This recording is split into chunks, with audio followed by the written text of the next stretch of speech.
Dear student, good morning. आज की date में हम एक और इम्पॉर्टेंट टॉपिक रिवाइज करेंगे।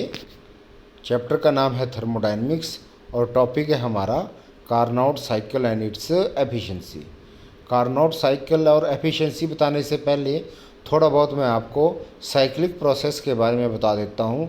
साइक्लिक प्रोसेस वो प्रोसेस होते हैं जिसमें सीरीज़ ऑफ चेंज होने के बावजूद भी जो आपका सिस्टम है वो फिर से इनिशियल या ओरिजिनल पोजीशन को ऑक्यूपाई कर लेता है। उस प्रोसेस को हम साइक्लिक प्रोसेस कह देते हैं। ठीक है जी। तो आज की डेट में हमारा टॉपिक है कार्नोट साइकिल और उसकी एफिशिएंसी। ठीक है। तो जो आपका कार्नोट साइकिल है ये एक ऐसा थर्मोडायनेमिक प्रोसेस है जिसके अंदर टोटल हीट को हम टोटल वर्क के अंदर कन्वर्ट कर सकते हैं with the help of necessary steps are required reversibly. कि अगर हम रिवर्सिबली स्टेप्स को ऑक्यूपाई करें या फॉलो करें तो जो टोटल हीट है वो टोटल वर्क के अंदर कन्वर्ट हो सकती है। Such reversible cycle is called Carnot cycle. उन हम रिवर्सिबल साइकिल को हम कार्नोट साइकिल कह देते हैं। और जो इंजन उस कार्नोट साइकिल के ऊपर डिपेंड करता है या फॉलो करता है that engine is also named as Carnot engine. ठीक है। थोड़ा बहुत इन्फॉर्मेशन दे देता हूँ कि what is the history of Carnot cycle. तो जो कार्नोट साइकिल था एक फ्रेंच साइंटिस्ट साडी कार्नोट ने 1824 के अंदर डेवलप किया। He is a French engineer and he is the father of science of thermodynamics. Firstly he gives the relationship between work and heat. मैंने जब आपको थर्मोडायनेमिक्स बताया था तो मैंने उसको आपको एक और डेफिनेशन बताई थी कि thermodynamics is a branch of science which deals with the study of heat of work in a system is known as thermodynamics। तो जो आपका कार्नोट साइकिल है साडी कार्नोट ने भी आपका वर्क और हीट के बीच में रिलेशन से ही कार्नोट साइकिल या को क्या किया था, ड्राइव किया था। उसने ये बोला कि जो भी आपका कार्नोट साइकिल और कार्नोट इंजन है उसके अंदर दो आपके आइसोथर्मल प्रोसेस होते हैं और दो उसके अंदर एडियाबैटिक प्रोसेस होते हैं। The most important efficient heat cycle consists of 2 isothermal and 2 adiabatic process। इन पूरे प्रोसेस के अंदर जो एंट्रोपी की वैल्यू होती है इट डू नॉट चेंज, इसकी वैल्यू चेंज नहीं होती। एंट्रोपी क्या होता है आपका डिग्री ऑफ रैंडमनेस और disorderness is known as entropy. तो जो भी आपका कार्नोट साइकिल है उसके अंदर जो एंट्रोपी की वैल्यू है वो क्या होती है, चेंज नहीं होती है। और जो सिस्टम इस कार्नोट साइकिल को ऑक्यूपाई करता है, फॉलो करता है, उसको हम क्या कह देते हैं, कार्नोट इंजन कह देते हैं। थोड़ी बहुत अजम्पशंस हैं कि जो आपका कहने का मतलब कार्नोट साइकिल है उसके अंदर आइसोथर्मल एक्सपेंशन एंड कंप्रेशन होता है। इसके अंदर नो हीट ऑफ लॉस होता है in the pipe and other component, क्योंकि टोटल हीट को टोटल वर्क के अंदर कन्वर्ट किया जाता है तो जो वेस्टेज ऑफ हीट है वो बहुत कम होती है। इसके अंदर ये जो पूरा का पूरा प्रोसेस है इसमें फ्रिक्शन नहीं होता है। फ्रिक्शन क्या होता है कि when two part are come in contact with each other then there is then they retard their motion। that force is known as friction force and process termed as friction। ठीक है जी। thus no pressure drop is working on the fluid बोलता है। उसके बाद इसके अंदर जो kinetic energy है वो पोटेंशियल एनर्जी और जो चेंज इन काइनेटिक एनर्जी है, चेंज इन पोटेंशियल एनर्जी है कार्नोट साइकिल में, उसकी वैल्यू क्या होती है, नेग्लिजिबल होती है। These are the common assumptions. उसके बाद हम क्या कर लेते हैं, हम मान लेते हैं कि let a system consist of 1 mole of ideal gas. हम ये मान लेते हैं कि कोई एक सिस्टम है उसके अंदर क्या है, 1 मोल ऑफ आइडल गैस है। आइडल गैस वो गैस होती है P V equal to NRT जो गैस लॉ को फॉलो करती है। उस गैस को हम क्या कह देते हैं, आइडल गैस कह देते हैं।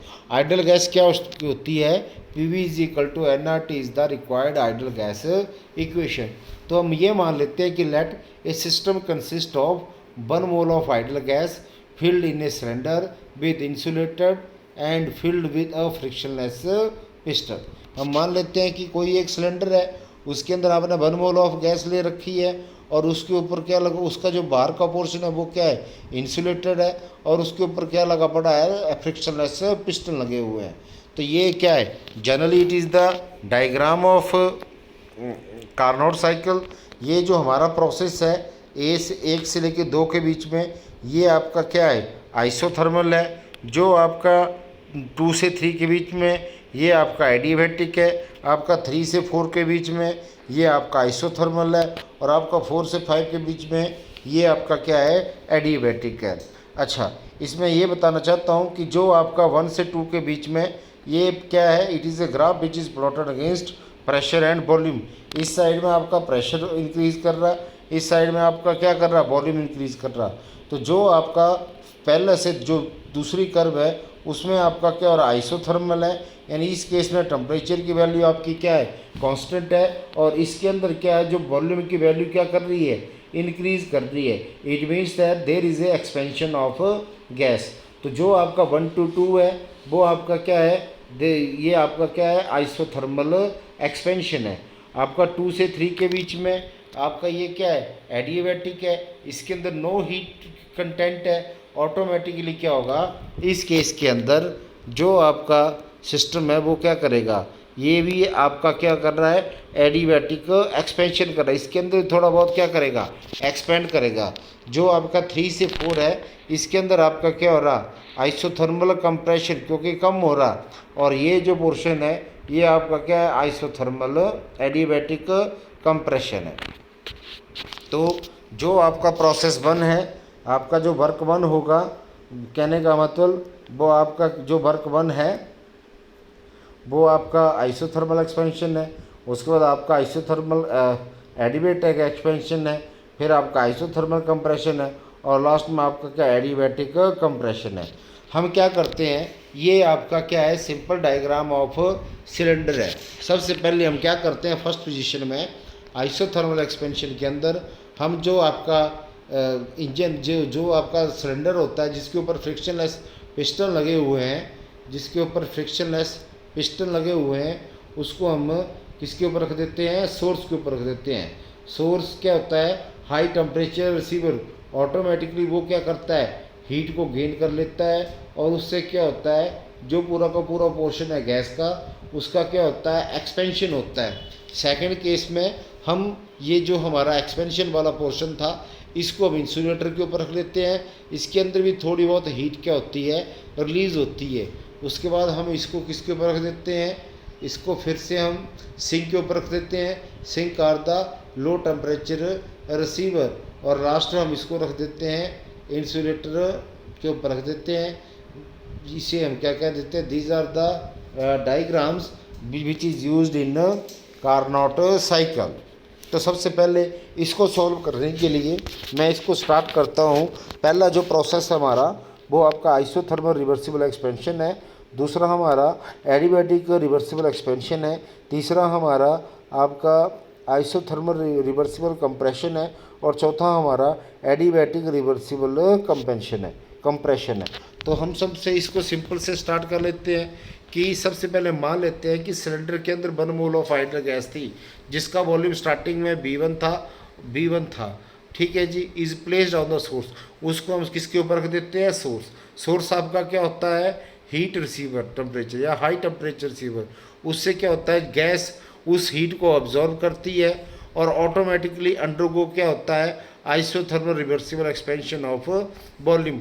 उससे उसका वॉल्यूम क्या करता है, इंक्रीज करता है, ठीक है जी। उससे हम वर्क क्या, वो जो उसमें जो वर्क डन होगा वो क्या होगा, बाई द सिस्टम होगा, ऑटोमेटिकली उसकी वैल्यू क्या हो जाएगी, माइनस हो जाएगी, और इसकी वैल्यू किसके बराबर होती है, RT2 natural log of V2/V1। ये आपको ऑलरेडी पता होना चाहिए, क्योंकि हम जानते हैं DW की वैल्यू किसके बराबर होती है, -PdV। गैस आपकी क्या है, आइडल। PV की वैल्यू किसके बराबर होती है, nRT/T। तो जब इसको हम सॉल्व करते हैं तो हमारे पास क्या आ जाएगा, -W = RT2 natural log of V2/V1। अब बोलता है कि जब ऑटोमेटिकली प्रोसेस आपका आइसोथर्मल है, जो आपका इंटरनल एनर्जी उसकी वैल्यू क्या होगी, 0। क्यों, क्योंकि जो इंटरनल एनर्जी है it is a function of temperature only, कि जो भी आपकी इंटरनल एनर्जी है, इंटरनल एनर्जी की वैल्यू किसके ऊपर डिपेंड करती है, it is a function of temperature only. तो और इस केस में इसकी वैल्यू किसके बराबर हो जाएगी, 0 के बराबर हो जाएगी। और जो हमारे को बोलता है जो वर्क डन होगा वो किसके बराबर होगा, हीट एब्जॉर्ब के बराबर होगा। तो हमारे पास क्या आ जाएगा, W माइनस W बराबर है Q2 is equal to RT2 natural log of V2/V1 आ जाएगा। सेकंड केस में आपका क्या है, एडियाबैटिक एक्सपेंशन है। बोलता है इसमें in this cylinder is remove from the source, इसमें हम सिलेंडर को सोर्स पर से हटा देते हैं और उसको कैप्ट कर देते हैं इंसुलेटेड बॉडी के ऊपर। जब ये इंसुलेटेड बॉडी के अंदर रखते हैं तब भी क्या होता है, जो गैस है वो एडियाबैटिकली क्या करती है, फॉल करती है। किस में चेंज आती है, B2 से B3 के बीच में। और इसके अंदर जो टेम्परेचर डिक्रीज़ करता है आपका T1। तो हमें पता है कि माइनस जो इस केस में DW की वैल्यू किसके बराबर होती है, इसकी वैल्यू किसके बराबर होगी, यहाँ पे आपका सिस्टम क्या हो गया, फर्स्ट लॉ बोलता है DU is equal to DQ plus DW। Automatically यहाँ पे जो हीट है, प्रोसेस आपका एडियाबैटिक है, उसकी वैल्यू 0 बन जाएगी।